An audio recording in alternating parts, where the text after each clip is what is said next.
시드니 우리는 교회 학생부 친구들, 한 주간도 잘 지냈나요? 오늘 우리가 함께 나눌 성경 말씀은 마가복음 2장 17절 말씀이에요. 예수께서 들으시고 그들에게 이르시되 건강한 자에게는 의사가 쓸데없고 병든 자에게라야 쓸데있느니라. 나는 의인을 부르러 온 것이 아니요 죄인을 부르러 왔노라 하시니라. 아멘. 오늘 이 시간에는 마가복음 2장을 함께 공부해 볼 거예요. 예수님은 다시 가버나움으로 가셨어요. 집에 계신다고 성경은 말하고 있는데 이 집은 아마 베드로의 집일 거예요. 예수님의 소문을 들은 사람들이 많이 찾아왔고 문 앞까지 사람들이 가득하게 되었어요. 그때 한 중풍병자가 4명의 친구들에 의해 들려 예수님이 계신 집으로 찾아오죠. 이 중풍병자는 온몸이 마비가 돼서 전혀 움직일 수 없었어요. 예수님을 찾아온 사람들이 너무 많았기 때문에 이들은 예수님께 다가갈 수 없었어요. 그래서 지붕으로 올라갔어요. 당시 이스라엘의 집은 집 밖에 지붕으로 올라가는 계단이 있었어요. 4명의 친구들은 지붕을 뜯어 중풍병자가 누워있는 침상을 예수님 앞으로 달아내렸어요. 그 당시 지붕은 나무로 틀을 만들고 나뭇가지와 진흙, 지푸라기를 섞어 평평하게 만들었어요. 이 지붕은 비가 새지 않도록 말라서 갈라져 버린 진흙을 뜯어내고 다시 메꾸는 일을 계속적으로 해주어야 했어요. 지붕을 뜯고 메꾸는 일이 어려운 일이 아니었다는 거예요. 5절 말씀. 예수께서 그들의 믿음을 보시고 중풍병자에게 이르시되 작은 자야 내 죄 사함을 받았느니라 하시니. 예수님은 친구들의 믿음을 보셨어요.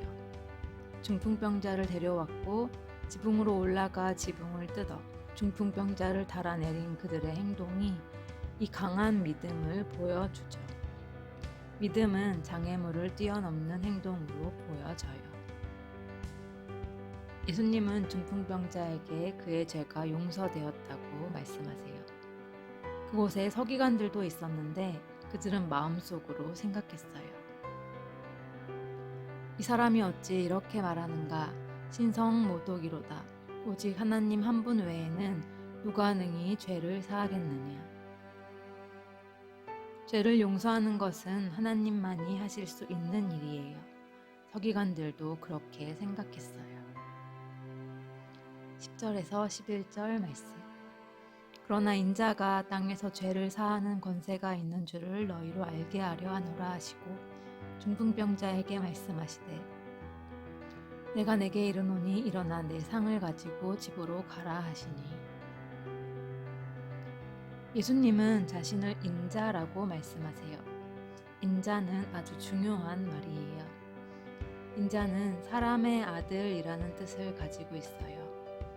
이것은 예수님이 하나님의 아들이지만 사람의 아들의 모습으로, 즉 인간으로 이 땅에 오실 수밖에 없었다는 것을 말해주고 있는 거예요.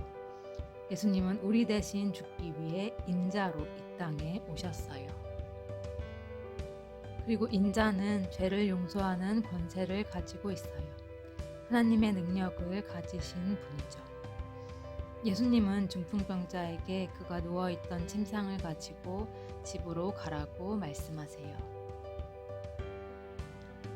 그가 일어나 곧 상을 가지고 모든 사람 앞에서 나가거늘 그들이 다 놀라 하나님께 영광을 돌리며 이르되 우리가 이런 일을 도무지 보지 못하였다 하더라. 중풍병자는 일어나 걸어 나갔어요. 그의 병이 나았어요. 이것이 구원이에요. 병이 낫기 위해 중풍병자가 한 일은 아무것도 없어요. 구원은 우리가 무언가를 해서 받게 되는 것이 아니에요. 하나님의 은혜이며 선물이죠. 예수님은 바닷가로 나가셨고 사람들에게 하나님의 나라에 대해 가르치셨어요. 그리고 알페오의 아들 레위를 만나게 되시죠. 14절 말씀. 또 지나가시다가 알페오의 아들 레위가 세관에 앉아 있는 것을 보시고 그에게 이르시되 나를 따르라 하시니 일어나 따르니라.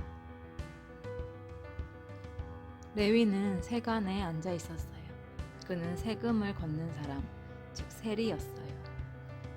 당시 로마는 아주 강한 나라였어요. 많은 나라를 지배하고 있었고 세금을 걷었어요. 세리는 로마를 위해 세금을 걷는 사람이었고 걷어야 하는 세금보다 훨씬 더 많은 세금을 걷어서 이스라엘 사람들이 그를 싫어했어요. 죄인으로 여겼어요. 하지만 예수님은 이런 레위를 제자로 부르셨고 그는 망설이지 않고 예수님을 따랐어요. 그 또한 모든 것을 버리고 예수님의 제자가 되죠. 레위는 바로 마태복음을 쓴 마태예요. 마태는 예수님을 집으로 초대했어요. 그의 집에 앉아 잡수실 때에 많은 세리와 죄인들이 예수와 그의 제자들과 함께 앉았으니 이는 그러한 사람들이 많이 있어서 예수를 따름이러라. 유대인들에게 밥을 같이 먹는다는 것은 아주 중요한 의미를 가지고 있어요. 이것은 단순하게 밥을 같이 먹는 것을 넘어 한 가족으로 받아들인다는 것을 의미해요. 그래서 대부분의 유대인들은 세리나 죄인들과 함께 밥을 먹지 않아요. 바리새인과 서기관들이 죄인들과 함께 밥을 먹는 예수님을 보시고 예수님이 지금 하지 말아야 할 행동을 하고 있다고 생각했어요.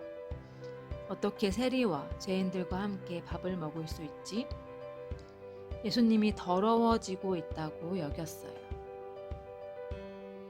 17절 말씀.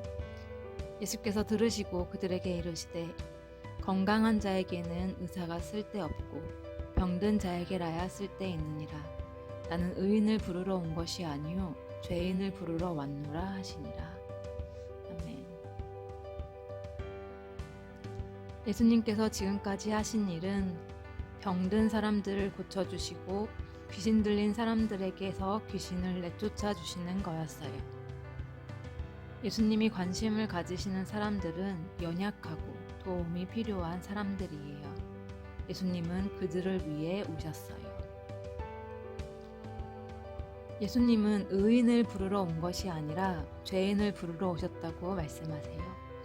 여기서 의인은 아무 죄가 없는 그 의인을 말씀하시는 것이 아니에요.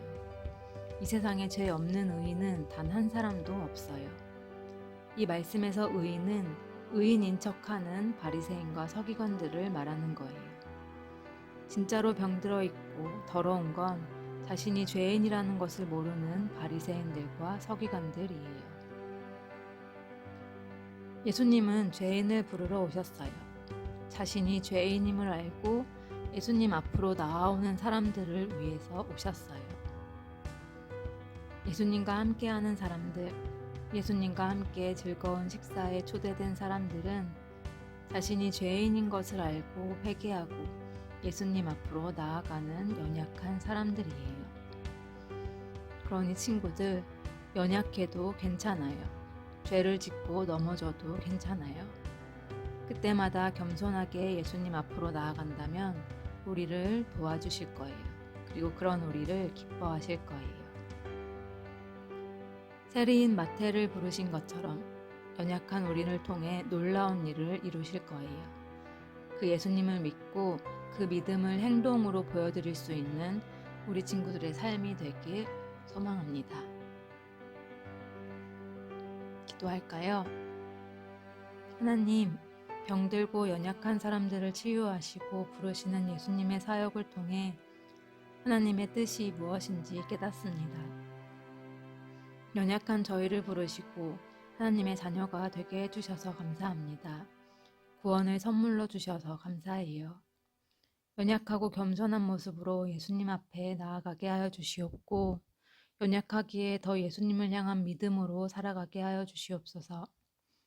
우리의 믿음이 장애물을 뛰어넘는 믿음의 행동들로 보여지기를 원합니다. 어떤 순간에도 이 믿음을 놓지 않고 붙들어 예수님의 능력을 경험하게 하여 주시옵소서. 감사드리며 예수님의 이름으로 기도합니다. 아멘.